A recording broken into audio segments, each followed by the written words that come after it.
Ni M50 yang baru tapi kita belum habis pasang ni lah sebab kita tengah buat assemble. Ni yang in charge hari ni, dia buat pemasangan semula lah. Ok, ini kita punya tester. So far so good, tak ada masalah.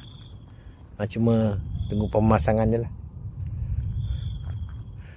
Barang yang jauh dah sampai. Sekarang pemasangan wire hitam saja. Okey. Steady je tarik. Kalau pasu tarik kata bagai. Pasu tarik. Okey. Wire main kecil. Dah. Buat sambungan situ pula. Kat mana sekarang ni? Situ. Nombor 3. 1 2 3. Okey, sambung. Pemasangan. Pasu boleh pakai tangan tu sih. Main pasu pusing pakai tangan. Ni dia. Boleh? Pelan-pelan. Satu kau tengok wire tu dulu. Wire ni boleh nak tukar ke tidak? Ni. Perlu tukar ke tidak? Tu sambung sini. Tidak.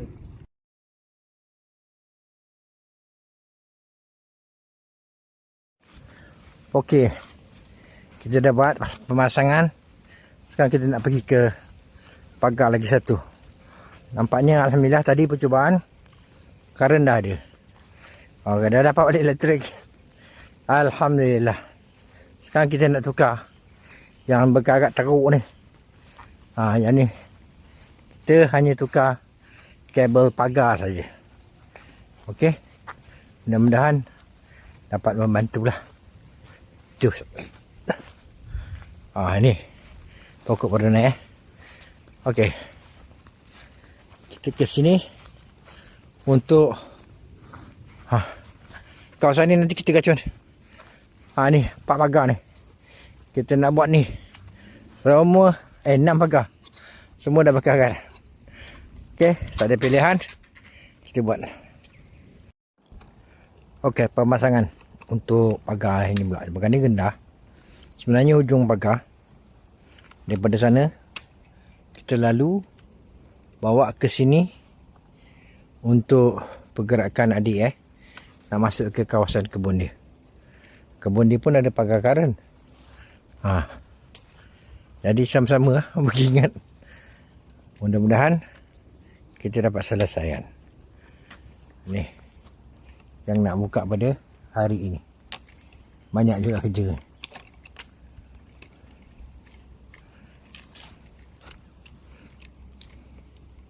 Alhamdulillah hampir selesai.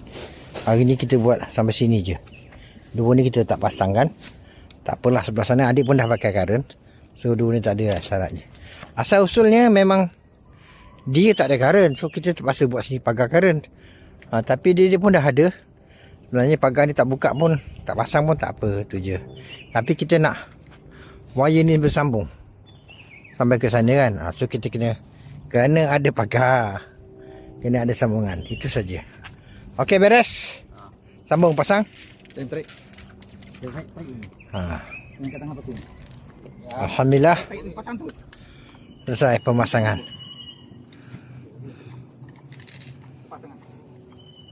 Okey, nanti masa kita datang, kamu musim hujan dah. Okey, nanti kita datang kita mesej. Okey. Alhamdulillah.